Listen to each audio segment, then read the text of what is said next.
What's up, Whiskey Taste Buds? Adam here again with another whiskey review. Number 4 whiskey from our virtual tasting back in April was a unicorn. It was really hard for me to even bring myself to opening it, but I'm just that kind of guy. I don't typically leave bottles unopened. I'm all about drinking and trying, and this one I could have saved and probably sold for a lot more money down the road, but that's just not me. I was fortunate enough to pick this bottle up from a good friend of mine because you just can't buy it anymore. And that whiskey is the Bruichladdich Octomore 6.3. So this goes back to like 2009. It's a 5-year-old Octomore, which, for those of you who don't know, is their super heavily peated expression at Bruichladdich on the Isle of Islay.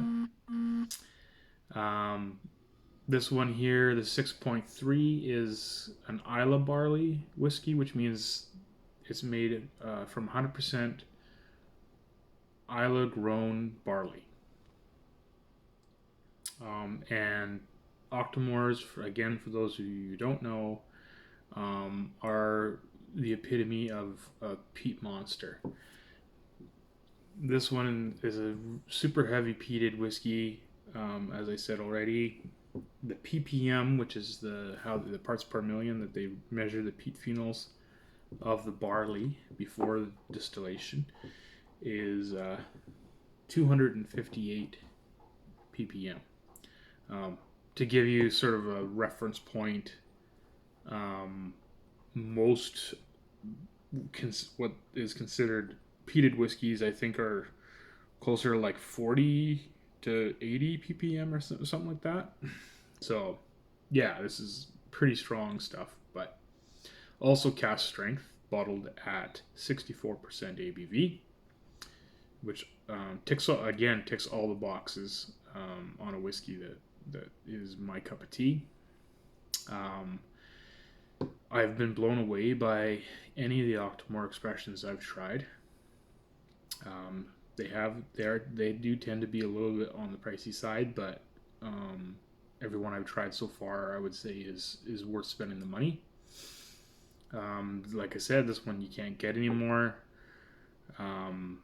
It's a limited edition, and it was a long time ago. Like I said, this is a 6.3, and they're up to like 10.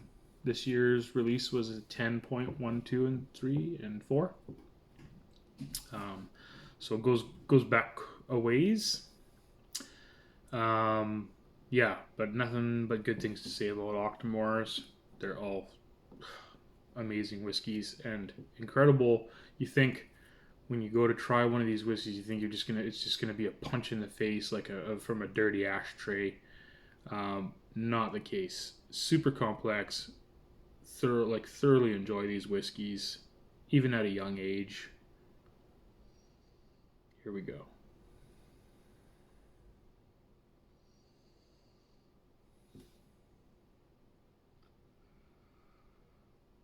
Huge sea salt on the nose right away.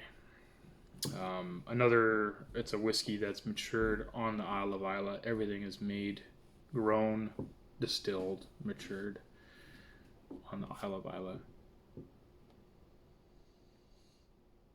Yeah, briny sea salt, mint, floral, heather.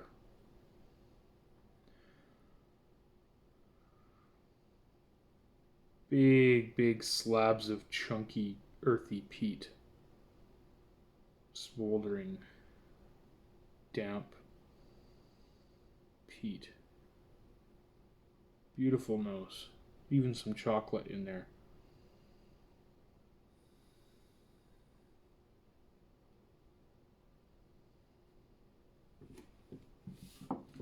Palate.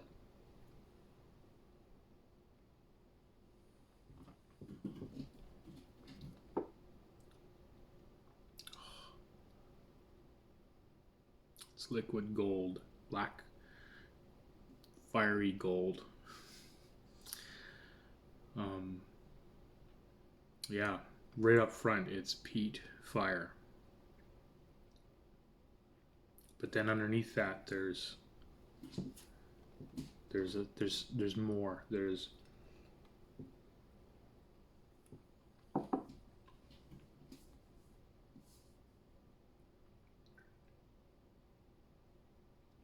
cherries,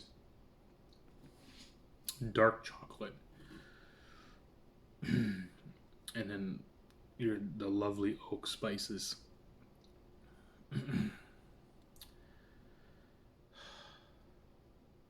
The finish is long, lingers for probably days. Um, this just like it's like exhaling Isla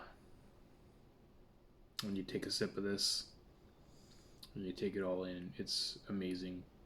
Um, I'm on the fence. I hope maybe someday I can do like a comparison video where I work through a couple of different Octomores and decide what is my ultimate favorite Octomore.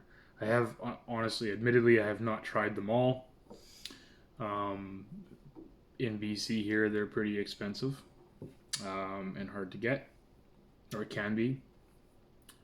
But someday soon, I hope to be able to do that.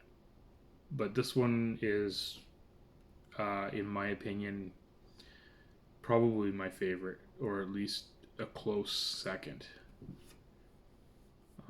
I'm pretty partial to the new 10.4 Virgin Oak as well. You can check out my review on that if you go to bluecollarandscholar.com and check out the blogs, or you can even go into the whiskey reviews section. It's all alphabetized, and this one will be right in there with the 10.4, and you can just read them from there, or click the link and go to the full blog if you like. Yeah. So anyway, to say that people at the tasting, when they had a chance to try this, they were blown away. And then when they found out what kind of whiskey it was and how much of a unicorn it is, you just can't buy a 6.3 anywhere. And if you find it, let me know, because I know lots of people that would pay good money for it. I think I paid just over $300 for this one, but it's probably worth more than that now, especially considering I opened this one, which means there's one less out there. Anyway, it was a pleasure to share it with my good friends at the Whiskey Club, and I don't regret opening it one bit. And I think that's probably my public service announcement for this video is open your damn bottles. So much.